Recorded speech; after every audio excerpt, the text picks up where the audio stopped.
பாட்டும் எழுத வேண்டும், பணத்தையும் வாங்க வேண்டும், ட்ரெயினையும் மிஸ் பண்ணக்கூடாது. எப்படி? சிச்சுவேஷன் என்ன? நம்முடைய மனம் துவண்டு விழும்பொழுதெல்லாம் தோள் கொடுத்து தூக்கிவிடும் ஊன்றுகோல் தான் கண்ணதாசனின் பாடல் வரிகள். நடிப்பின் மேல் தீராத காதல். 16 வயதில் சென்னைக்கு ஓடி வந்தார். நடிப்பின் மீது ஆசை கொண்டு வந்த அவருக்கு முதலில் கிடைத்தது எழுதக்கூடிய வாய்ப்பு. முதல் பாடல் கன்னியின் காதலி என்ற படம், கலங்காதிர் மனமே என்ற பாடல். 54 வயதிற்குள் வெற்றியை எட்டி பிடித்து விட்டார். காட்சியை விவரித்து விட்டால் குறைந்தபட்சம் 30 நிமிடம்தான். பாடலை தந்து விடுவார். ஒரு முறை 5000 ரூபாய் பண தேவை.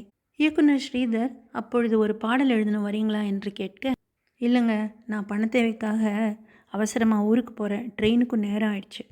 ஸ்ரீதர் சொன்னார், நீங்கள் வந்து பாடலை எழுதி கொடுத்துட்டு கையோட பணத்தை வாங்கிட்டு போங்க.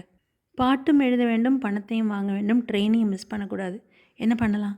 பாடலின் சிச்சுவேஷன் என்ன என்று கேட்டு 10 நிமிடம்தான். உடனே எழுதி கொடுக்க ஸ்ரீதர் ஓகே என்று சொல்லிவிட்டார். படம் நெஞ்சில் ஓர் ஆலயம். பாடல் முத்தான முத்தல்லவோ, முடிந்து வந்த முத்தல்லவோ. தனக்கு போட்டியாக வந்த வாலிக்கு இடம் கொடுத்து அவரையும் வாழ வைத்தார். அதுதான் கண்ணதாசன்.